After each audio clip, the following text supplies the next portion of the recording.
Yeah, focus is one of those ones that at times, man, just don't feel like doing focus, right? And I think a lot of times people also, and I talk about this in the handbook, where it's all about you just getting some time with your thoughts and getting your head clear and getting yourself in a mindset that you can start to uncover and unpack bigger ideas, bigger visions, bigger plans, or really just getting a hold of your emotions. And this one's a big one for me. It used to be one of those things where I tried to do what I saw other people doing, get in a dark room, put some headphones on, play some meditation music, whatever. And then I found that there's a real simple hack that I do every single day. I want to share it with you today.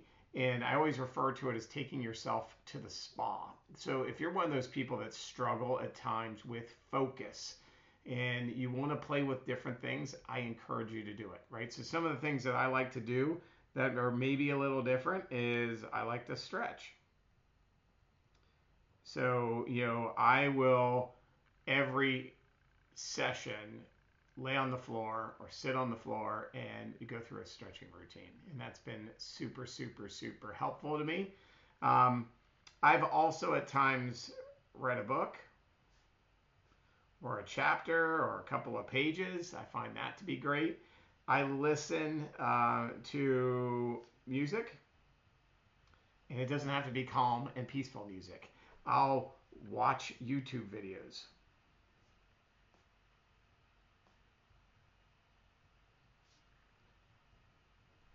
I try to set myself up so that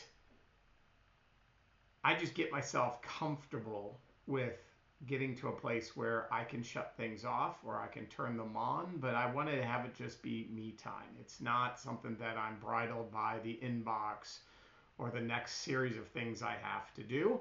The other thing I do is I have a timer, but I don't use the timer to go off. I use it more to record how long I am in my focus time.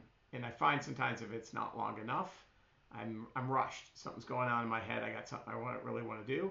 If it goes real long, maybe sometimes I got something going that I really need more time to think. But I love to watch and analyze it. So I keep a timer, and when I'm done, I record it. And that's been really helpful to really just get aware of where my head's at. And that's all that this thing focuses about, is making certain that you're clear with not only what you want to go after, but where your head's at. So another thing I do is I realize I'm not always in control with the way I feel when I wake up. So I take myself to the spa, and I do this in a notebook every single day. Is when I'm done doing that routine, I pull out a notebook and I write SPA. And it really is about priming yourself to get going for the day. The S stands for state, and this is all about what I'm grateful for.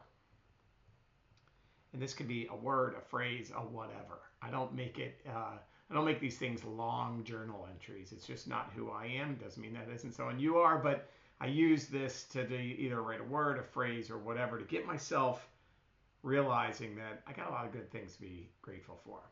Next thing is I write down what my purpose is. What is my big why? Why am I doing all the things that I am doing? And again, this isn't something that is always the same every single day. Sometimes I like to tweak it and change it and modify it. And depending on the thought that I've really kind of honed in on, sometimes this changes a little bit and gives me a really great thing to reflect on my Sundays, as I can kind of go back throughout the week and throughout the month and throughout the quarter and see what did I put down for my purpose. Last thing is, what is the one activity, come hell or high water, that I'm going to get done today no matter what? Whether it's the first thing I do or the last thing, no matter what is that one activity? And this has really helped kind of just get me to hone in, focus in, and make certain that I am ready to go kick the crap out of the day. So I wanted to share that with you for focus. I would love to hear some of the things that you do in regards to focus, or any questions that you have on how to attack this. If it's something that you're not comfortable with, just show up. Give yourself 2 minutes or 5 minutes or whatever it may be. Maybe it's just turn on a really good motivational video on YouTube. I don't know. Whatever it may be. Maybe it's listen to your favorite song that you used to love when you were in high school. I don't know. Something just to get the routine going. Or if you're a veteran at this, give some of these other things a try to kind of provoke yourself to think maybe a little bit differently or a little clearer. But again, this is all about giving yourself time, some white space to just be with you. Talk to you later.